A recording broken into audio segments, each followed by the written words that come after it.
উত্তর মালদাতে দীপক অধিকারী ওরফে দেব অর্থাৎ তৃণমূল কংগ্রেসের প্রার্থী বিশিষ্ট অভিনেতা তিনি উত্তর মালদাতে একটি সভা শেষ করে মুর্শিদাবাদের উদ্দেশ্যে রওনা দিয়েছিলেন। সেখানে রানীনগরে তার সভা ছিল এবং জানা যায় হেলিকপ্টারে ওঠার পর বা চপারে ওঠার পর মাত্র 10 থেকে 15 মিনিট ফ্লাই করার পরেই আচমকা দেখা যায় যে ওই চপারে একটি অংশে আগুন লেগেছে। তারপর সেখান থেকে মাঝ আকাশেই প্রায় গলগল করে ধোঁয়া বেরোতে শুরু করে এবং যখন এই ঘটনা ঘটেছিল সেই সময় কিন্তু হেলিকপ্টারটি মাঝ আকাশে ছিল।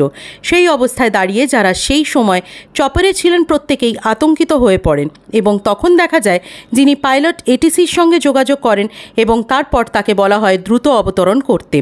জরুরি অবতরণ করতে বলা হয় কারণ ওই ধোঁয়া বেরোচ্ছিল, সেখানে আগুন লেগেছে বলে প্রাথমিকভাবে মনে করা হচ্ছে এবং তা যদি কোনো রকমভাবে ছড়িয়ে পড়ে বা কোনো রকমভাবে পাইলট নিয়ন্ত্রণ হারিয়ে ফেলে তাহলে কিন্তু ভয়ঙ্কর একটি ঘটনা ঘটতে পারত।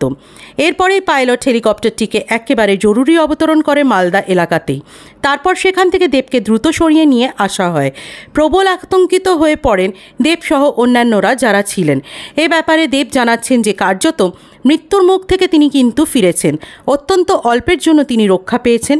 কীভাবেই চপারটিতে আগুন লাগলো, কিভাবে তিনি মৃত্যুর মুখ থেকে ফিরে এসেছেন, কিভাবে তিনি রক্ষা পেয়েছেন। দেব বলেন, মানুষের আশীর্বাদে মানুষের ভালোবাসায় বেঁচে গেছি, মৃত্যুকে কাছ থেকে দেখলাম, ঠিক আছে এখন ভালো আছি এবং আমার কোনো কিছু হয়নি। ঠাকুর সঙ্গে আছে, মানুষ সঙ্গে আছে। মালদা থেকে আমজাদ আলীর রিপোর্ট, নিউজ অবিকল।